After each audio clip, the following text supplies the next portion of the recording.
For its many years of history, comics raised the most different heavy topics, starting from racism and ending with untraditional orientation.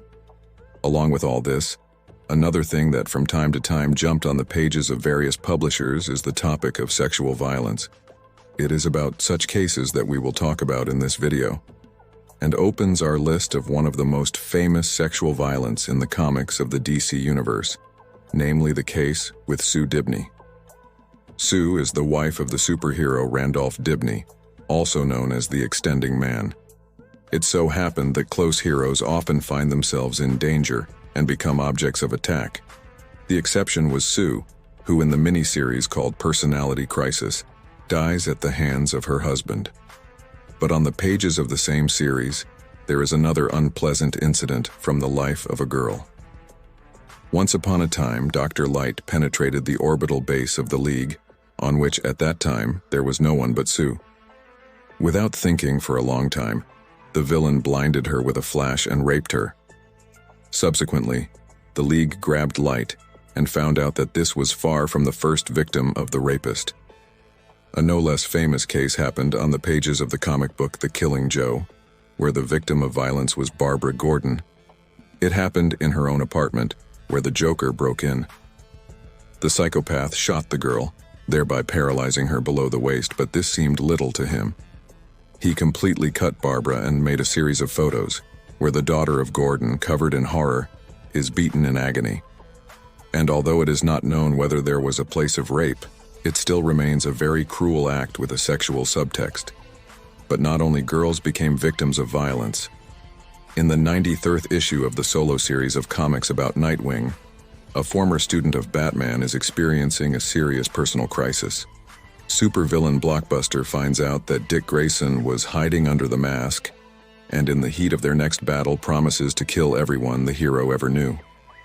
Nightwing gets angry and brutally beats the villain when he is joined by Catalina Flores, known as Tarantula. She offers to kill the Blockbuster, but he jokingly replies that Dick will not allow her to take someone's life, even if it is the life of a criminal. However, Nightwing realizes that he has no choice, and brought to the brink of despair, he leaves, after which Tarantula knocks out the bastard's brain. After realizing what happened, Grayson has an emotional breakdown. Emotionally and physically exhausted, he falls to the roof of the skyscraper, unable to move. Taking advantage of this, Catalina climbs on Nightwing and, despite all the hero's protests, literally rapes him. But sexual violence cases happen not only in DC Comics. Marvel can also boast of similar stories, one of which happened with Miss Marvel in Avengers 200. There, a girl is kidnapped by a man named Marcus, who takes her to the dimension of Limbo. He brainwashes her, forcing Carol to fall in love with him, as a result of which Ms. Marvel got pregnant. Soon Marcus returns her back to Earth, where her son is born. The child grows up very quickly and eventually becomes Marcus himself. All this was his plan to get rid of Limbo, which he could not leave on his own.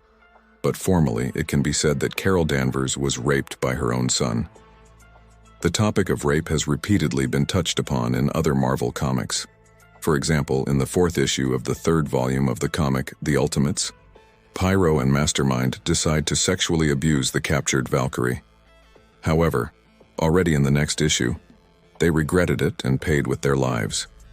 Rape was also thought by the Purple Man, who is able to control the actions of other people.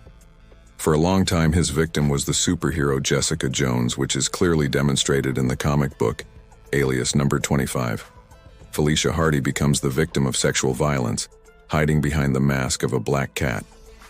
This was revealed in the series Spider-Man Black Cat: The Evil Then Men Do, where in the final issue the reader is demonstrated a flashback from the student life of a girl.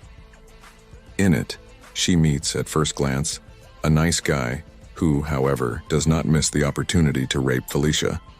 According to the authors, it was this fact that prompted her to master the techniques of hand-to-hand combat.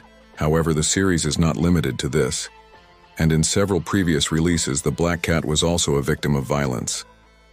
She penetrates into the apartment of the drug dealer Mr. Brownstone, who, having the ability to teleport various substances, places a drug in Felicia's blood, and then uses the helplessness of the girl.